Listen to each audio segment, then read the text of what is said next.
Welcome to the TLT Movement Podcast, a podcast for tomorrow's leaders today. We are here at the FPEA conference. Right now, we are sitting down with author and PhD Thomas Rowley. He's behind the book, Empower Your Children. And this book is all about teaching your kids to ask meaningful questions, recognize bias, and stand up for themselves, get their own beliefs. People try to put us to down. Talking about my generation. Anything challenging is going to be hard. And so what? Hard could be the new fun. Ask not what your country can do for you. Ask what you can do for your country. Who's going to carry the boats? Endeavor to persevere. If you want to be a good leader, you have to understand human nature. I never look back. It distracts from the now. It says PhD here, but are you a doctor? Yes, I am. Dr. Thomas? Dr. Thomas, what most of my students knew me as. Awesome. So it's a pleasure to have you on the show. Thank you for the opportunity. I know very little about you. To be honest, I just met you. So you say you were a professor? Former professor, semi-retired CPA, veteran. Excellent. Saw the decisions being made at the beginning of the pandemic, and I wondered, did these people go to school? Because they didn't learn how to solve problems. You know, I noticed the same exact thing. People just attaching on to whatever party they're a part of, whatever news organization they tune into, and just going along with whatever they're saying, and not really thinking for themselves at all. I mean, part of that is not only just listening to one source. Part of my argument is triangulate.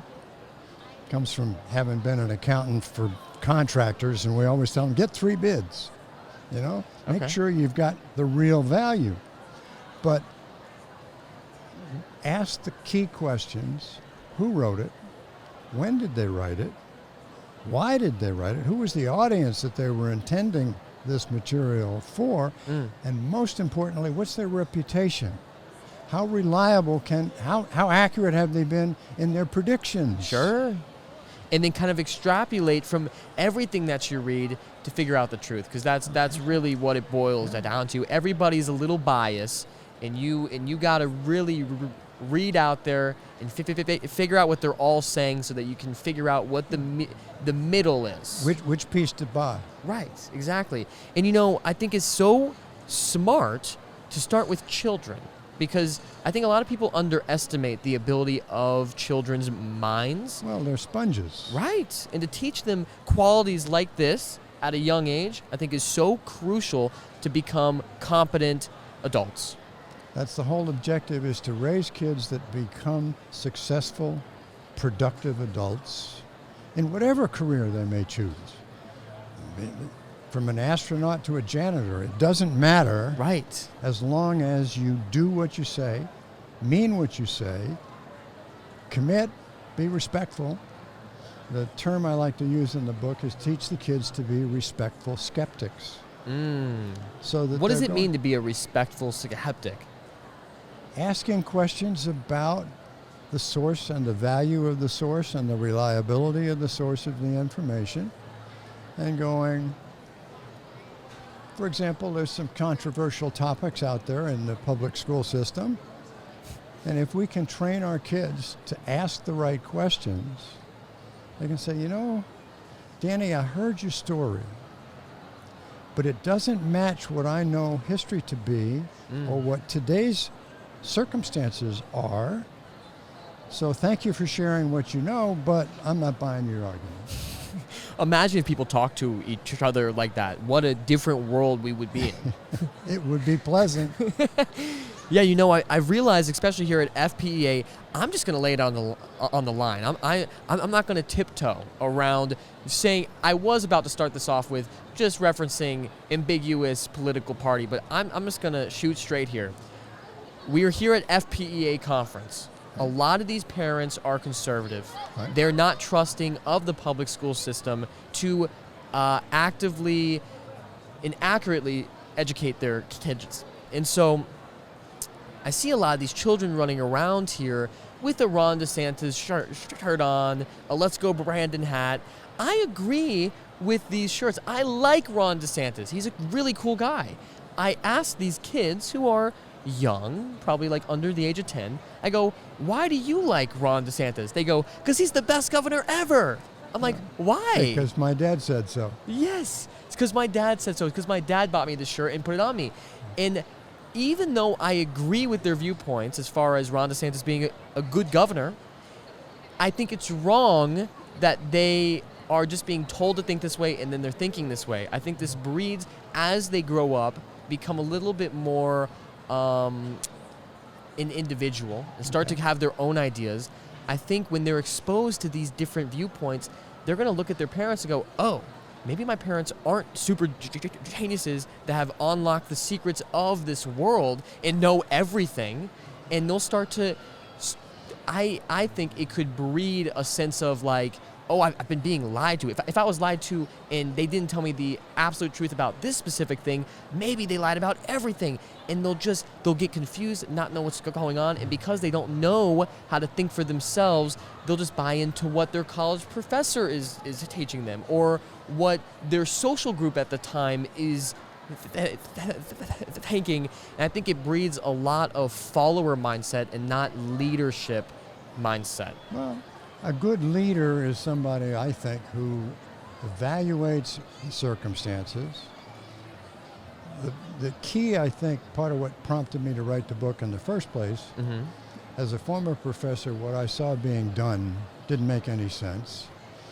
And I'll try and be polite and clean up my language from what I would usually say, because I'm being recorded. But I wondered, where the devil did these people go to school? Who taught them how to solve a problem? Right. Problem solving is complex but not complicated. Identify the problem, identify what the likely cause of the problem is, then look around and see, has somebody else had a similar problem? If they did, how did they fix it? Well, A tried it this way, B tried it that way, C tried it this way. Well, this worked a little bit, this one worked. Okay, let's pick the one that is the most high probability of success and implement it. But that's not where you quit. Implementation is only the next step. You've got to monitor it. You've got to evaluate, is it working? Or did we simply modify the problem? Did it evolve into some other problem? Sure.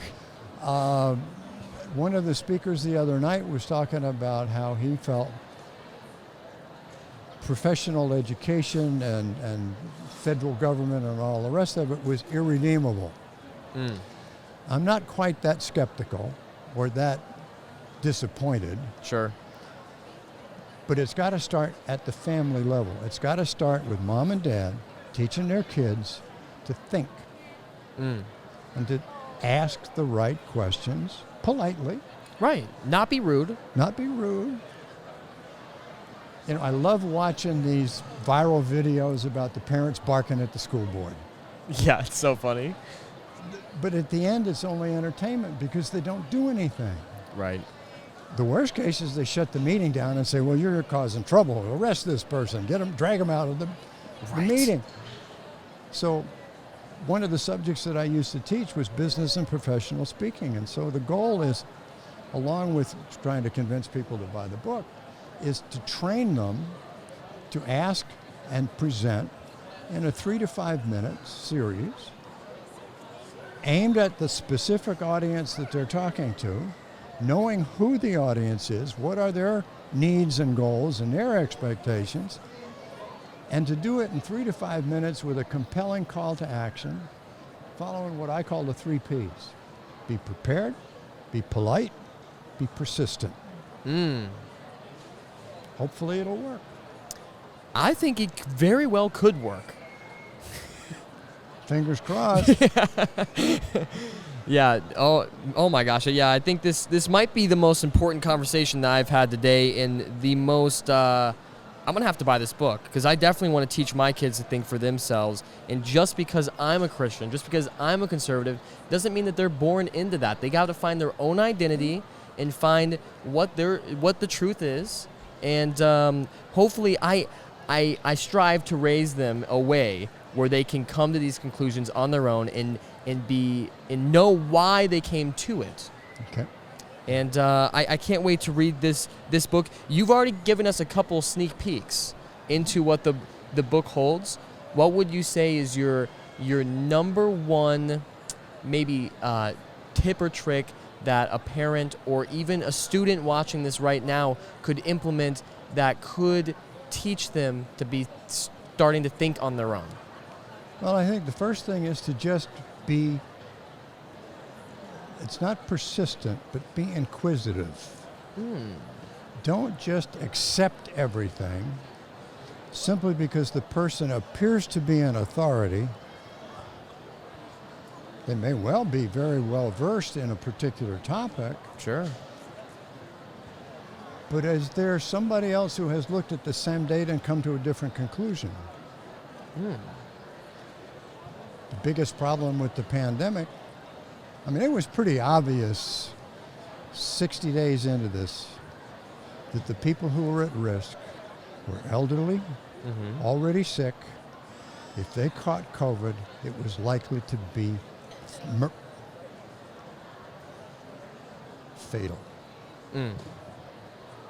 For that group. That category.